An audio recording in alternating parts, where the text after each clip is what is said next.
송 장군님 얘기했습니다. 중국 말이죠, 중국. 예. 중국의 외교부를 보면은 저 국장이 선임 3명이 대변인 3명이 있는데 중국 예. 외교부에 그 3명 중에 한 사람이 화춘닝이라는 국장이 있어요. 예. 근데 거기 이제 2명은 이제 부국장입니다. 예. 그 중에 한 사람이 왕원빈이라는 부국장인데 그 사람이 뭐라 그러면 저 대만 문제를 대통령께서 방미 전에 얘기를 하셨잖아요. 예. 근데 거기다 뭐라고 하냐면 말창견을 용납하지 않겠다. 예. 그래서 불용치회 예. 이렇게 했단 말이에요. 사실 이 불용치회라는 건 다 아시다시피 이게 뭐 말창견 말라 이런 뜻만 있는 게 아니고 네. 말창견을 하면은 넌 그냥 두지 않겠다 이런 얘기가 이제 포함된 그런 용어거란 말이에요. 예. 근데 이런 중국의 아나무인이 이제 있는데 이것이 왜 그런가? 예.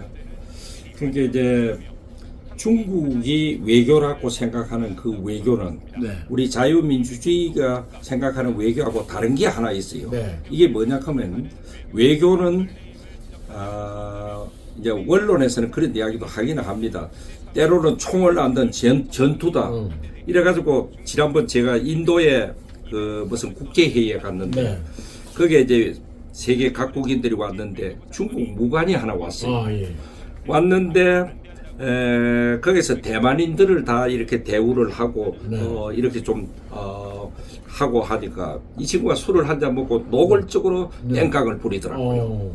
그런데 이제 그걸 하나 외교로 보는 거예요. 그런데 이제 그게 사실은 외교로 볼 때는 매너도 없고 그거 하나 때문에 중국 이미지가 막길에 대 그때 수군거리는 이야기가 쟤들은 본래 저렇다고 이제 이러니까 소위 그게 세계 이성에 모방되는 거예요. 그렇지. 그래 뭐 그 저 용어를 써도 코피를 흘린다든지 뭐 계속 간증하다 보면 머리가 깨진다든지 맞아요. 뭐 시진핑까지 그런 이야기를 한다고요. 맞습니다. 그러니까 그 뭐라 그럴까 외교를 갖다 하나의 전투로 보는 그런 그 행태를 보고 있어요. 근데 한국 측에 대해서 유독 그런 용어를 많이 쓴단 말이에요. 그러면, 이게 아쉽거든요. 예, 그래서 내가 보면은 예. 우리나라 지도층이 그동안에 중국에 대해서 어떻게 했는가? 예. 중국이 갑질을 하거나 뭐 하대를 할 때 우리나라 지도층은 많이 순응을 해왔단 말이에요. 근데 그런 원인이 또 하나 아닌가? 예를 들면 아까도 잠시 이제 우리가 차 마시면서 얘기했습니다만, 아니 그 무슨 중국은 큰 산이고 우리나라는 높은 산이고 우리는 산봉우리다. 예. 이게 대통령이 한 얘기예요. 예. 그런 얘기를 하고 뭐 이게 되겠습니까? 그게 이제 중국의 의식 구조성에는 근본적으로 4대 이소라는 생각이 있어요. 그렇죠. 뭐냐 하면 동양의 평화, 세계 평화를 지켜가는 딴 거고 간단하다. 적은 것은 큰 걸 섬기고 큰 것은 적은 것한테 사랑만 베푸면 끝이다. 중화사상. 그렇게 이제 화이문화권 이론이라 그러기도 하는데 화이문화권. 자기들이 가장 빛나는 화고 옆에 밴드에 있는 거는 이 오랑캐다.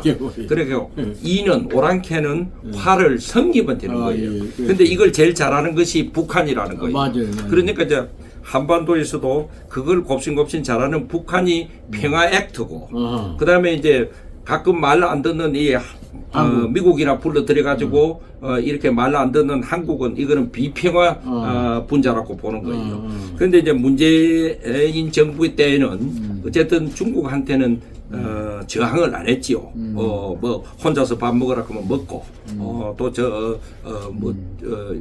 아무리 액을 복구를 해도 내가 너한테 가서 뭐 정상회담 할 수 없다 그러면 안 오면 안 오고 그렇게 부리는 것이 중국 극인데 지금 이제 윤 대통령 집권하고 나서는 미국하고 이렇게 가까워지면서 네. 오히려 중국하고 할소를 하니까 그렇죠. 이래 세게 나가면요 중국은 또 조용해져요.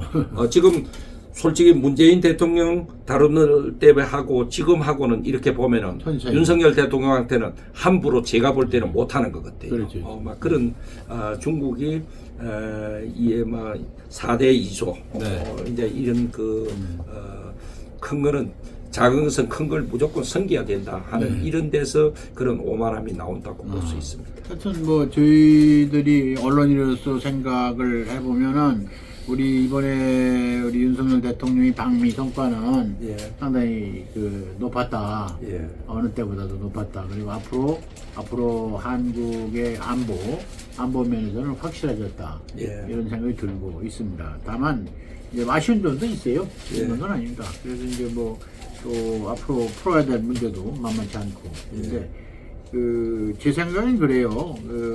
우선 이 지난번에 비확산 체제에 대해서 미국이 아주 완고함을 보였다. 네. 말하자면 한미 동맹에서 이제 핵 확산 이제 그 협의체 그룹을 만든다 이런 얘기 나오니까 핵 공유나 실적인 핵 공유나 다름없다라고 우리 청와대 저 용산 대통령실에서 얘기를 했단 말입니다. 그러니까 미국에서 대뜸 하는 얘기가 핵 공유는 아니다. 그런 또 바로 아주 확고하게 했어요. 맞는 얘기예요, 사실은. 근데 이제 그게 나토하고는 약간 성격이 다르지만은 그러나 아니 뭐 처음부터 뭐 우물가 숨차는 기억이지 지금부터 이제 발전 프로그레스를 자꾸 밟아나면은 아마 그렇게 되지 않을까 보는데 그 점이 좀 아쉽고 우리가 실제 핵 공유와 같다 크는 이야기도 맞는 것이 왜 그러냐 그러면 아까 말씀드렸던 오하이오 아마 그런 그 핵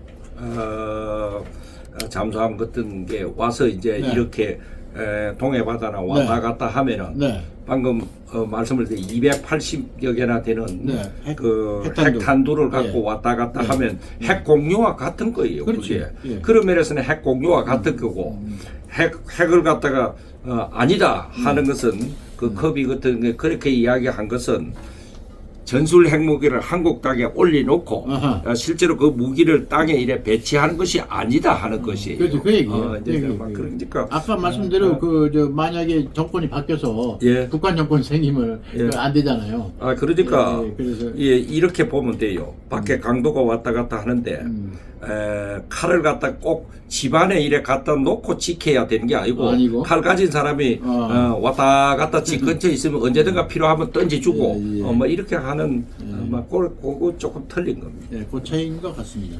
그래서 국민들이 이제 그 점을 좀 알았으면 좋겠고 두 번째로는 인플레이션 감축법 IRA 그거 그 반도체 그 과학법으로 대표되는 그런 바이든 산업정책에 대한 어떤 확고한 의지인데 이 두 분야에 대해서 한국 측의 기대에 좀 몸신다라는 목소리가 있어요. 근데 그날도 바이든 선생께서 뭐 대통령이 특별히 지원 약속을 확실히 한 것도 없고 사실은.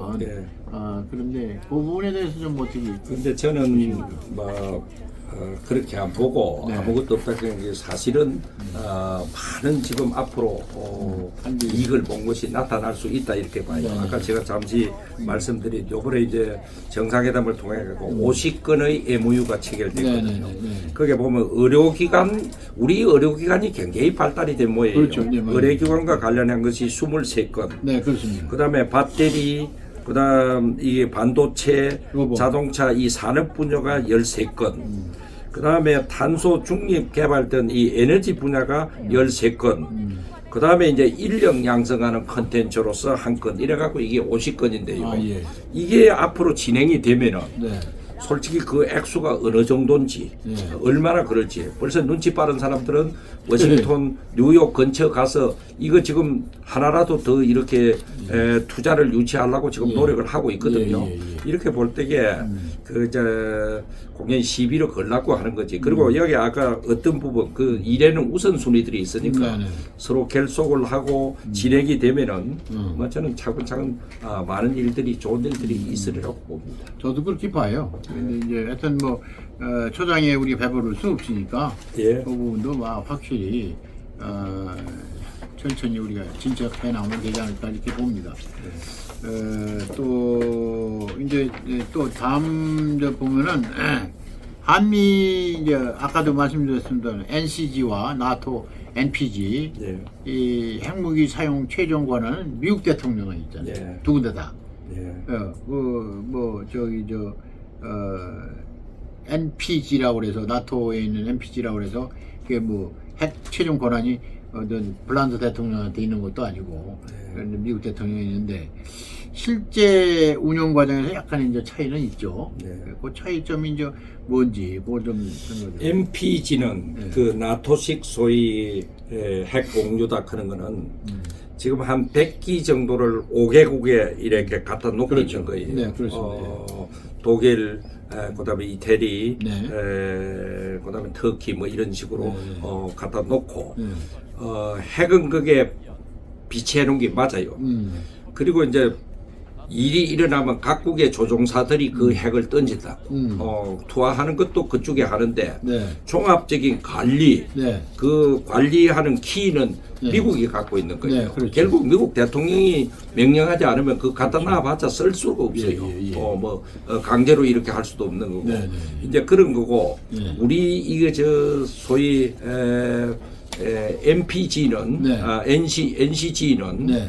이거는 이제 아까 말씀드린 것처럼 정보를 서로 교환하고 네. 기획을 같이 하고 네. 지금 무슨 계획이 그래요. 네.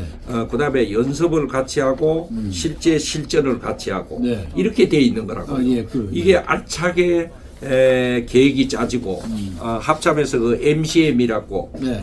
국방부 출입하셔서 알 겁니다. 네. 그게 이제 열리면 이 구체적인 계획들이 아마 만들어질 거예요. 예. 이렇게 될 경우 꼭 나토식 핵 관리가 우리 이거보다도 더 낫다는 보장이 없어요. 솔직히 제가 이렇게 볼 때는 이게 누가 알차게 실천을 하느냐.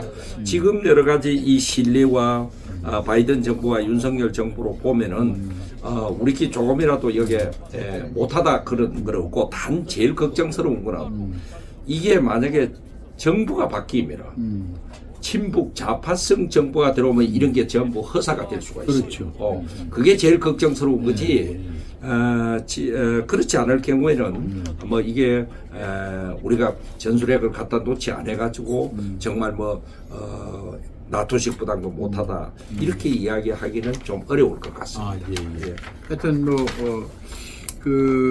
저는 사실 NPG 그 나토식 그 핵 그룹은 사실은 NPT가 조약이 만들어지기 이전에 만든 거죠. 그렇죠. 예, 그 차이점이 좀 있겠네요. 예. 그 점 우리 참고를 해야 될 것 같고. 예. 마지막으로 제가 한번 여쭤보고 싶은 거는, 국민들은 그 윤 대통령의 이제 그 안보를 비롯해서 경제 모든 국정 방향 자체에 대해서는 동의를 많이 하는 것 같아요.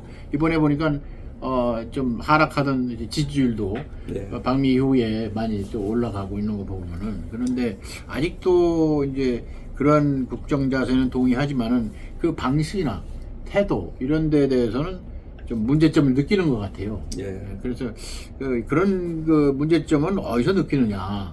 예. 뭐 물론 여러 가지가 있겠습니다만 뭐 홍보 분야도 안 됐다든가 무슨 아직 질서가 안 잡혔다든가 또는 국회를 야당이 점유하고 있다든가 여러 가지 문제점이 많을 거예요. 예. 그 점에 대해서 어떻게 생각하시는지요? 그러니까 이제 한다고 하고 뭐 지지를 받기도 하고 하는데 여론조사 같은 걸 해보면은 이게 네. 안 올라가거든요. 그렇습니다. 그게 그러지가 아마 답답할 거예요. 네. 근데 그 답답할 거 없고 지금 이제 왜 이게 지지율이 올라가지 않느냐 하는 문제는 저는 한 세 가지 원인이 있다고 봐요. 우선은 윤 정부 자체가 이 국정이라는 것은 항상 타이밍 플러스 인텐시티라는 게 있어요. 그때에 정확한 강도로 때려주느냐 안 때려주느냐 그 일을 처리하는데 근데 이게 타이밍도 잡지 못하고 강도 있게 때리지도 못하면은 이 국정은 그만 이렇게 비판의 소리가 나와요. 그때 할 일에 딱딱 때리면서 강도를 이렇게 해야 된다. 타이밍 플러스 인텐시티라 그런 것은 이건 소련 전략인데 적시에 적합한 힘으로 때려주는 거 이게 굉장히 중요해요. 이래 보니까 지난 1년 보니까 문제의 핵심은 파악하고 있는 것 같은데 이게 때릴 때 때리지도 않는 거 자꾸 이렇게 질질 끌고 가는 것도 있는 것 같고 막 그 점을 앞으로부터 좀 신경을 쓰면은 저는 지지율이 오를 것 같고 그 다음에 아무리 잘해도 지난 몇 년간의 좌파성 정부라 그까 이래갖고 저는 이걸 이적성 문화라고 봐요. 이적성 문화. 예. 적을 이룩하고 우리를 해치게 하는 문화가 사회 곳곳에 상당히 침습해가 있어요. 이야기를 해보면 아예 윤 대통령 이야기만 해도 그만 듣기 싫어서 이렇게 저항을 하는 사람이 있어요. 이런 분위기에서는 지지율이 올라갈 수가 없지요. 그게 이제 이적성 문화가 우리 사회에 상당히 확산돼가 있는 영향도 있고, 그 다음에 이제 저는 뭐 여론조사 전문가가 아니기 때문에 모르는데 여론조사에서도 공정치 못한 제가 이제 맞습니다. 대통령 선거 작년에 하기 전에 가끔 집 전화로 여론조사라고 와요. 성실히 대답하겠다고 딱 마음을 먹고 시작을 해요. 당신은 언제 출생하셨습니까? 그래서 생년월일 이야기하기 위해서 생년월일을 딱 떼면은 조사 대상에서 벗어납니다. 그러면서 한두 분을 그런 걸 당한 게 아니에요. 그러니까 벌써 이 사람은 기성이니까 아예 보면 조사에서 이렇게 예외해버려요. 그래서 이게 뭔가 막 이런저런 여론조사를 놓고 문제가 많다 하는 이야기는 있는데 제가 직접 조사를 안 해서 이 공정치 못한 뭔가 여론조사 이런 것도 있지 않느냐. 다시 정리하면은 우선 윤 정부 자체가 타이밍 인텐시티 적합한 때에 강도로 쳐야 되고 그 다음에 이적성 문화가 어느 정도 진짜 대한민국을 위하는 문화로 좀 바뀌어야 되고 여론조사가 객관적이고 합리적으로 되면은 잘하면 잘한 걸로 평가받지 않느냐 이런 생각을 합니다. 제일 문제되는 건 전 그런 것도 굉장히 큰 문제인데 지금 이제 현재 나타나는 거는 무역 적자라든가 경상 적자 또 고환율 고물가 이런 또 가계 부채 물론 전 정권에서 뭐 나라 빚을 1,000조 원 넘게 만들었으니까 뭐 말할 건 없습니다만 그다음에 이런 것들이 이제 뭐 그렇다고 지금 전부 전 정권 탓이다 남 탓으로 돌릴 수는 없는 거 아닙니까? 지금 이제 맞은 우리 윤 정부에서 이걸 해결해야 되겠죠. 그렇죠. 아마 이제 그런 것들을 해결해야만 외교 안보 문제도 잘 돌아가지 않을까 그렇게 보고 있습니다. 맞습니다. 우리가 수출 주도형 발전 모델인데 무역 특히 적자고 나고 하는 거는 정말 적신호지요. 그런데 이제 지금 미국하고 기술 동맹도 맺고 막 이래가지고 더구나 또 일본하고도 이렇게 협조가 되고 하면 그런 면에서 상당히 그 보완이 되고 앞으로 좀 나아질 거다 이렇게 생각을 합니다. 대통령이 이제 벌써 취임 1주년이 지났어요. 어제 10일 취임 1주년입니다. 근데 1주년이지. 이제 그래서 정부 개편 진용을 다시 짜는 이런 문제도 언론에 좀 비치고 있어요. 이제 적재적소에 지금까지 안 된 부분, 뭐 집 비가 오니까 수리를 하는 식으로 이런 게 필요하지 않을까 이렇게 합니다. 그래서 그런 대책도 필요하고, 하여튼 뭐 특별히 이제 우리는 두 가지 길인데 안보, 외교 안보, 그다음에 이제 경제 이 두 가지 트랙을 잘 운영이 돼야 된다고 이렇게 봅니다. 하여튼 오늘 그 외교 안보 관련해서 우리 송 장군님 모시고 좋은 대담 많이 가졌습니다. 이것으로서 오늘 대담 마치고요. 장군님 오랜 시간 수고하셨습니다. 수고하셨습니다. 고맙습니다. 다음 시간에 또 뵙도록 하겠습니다. 감사합니다.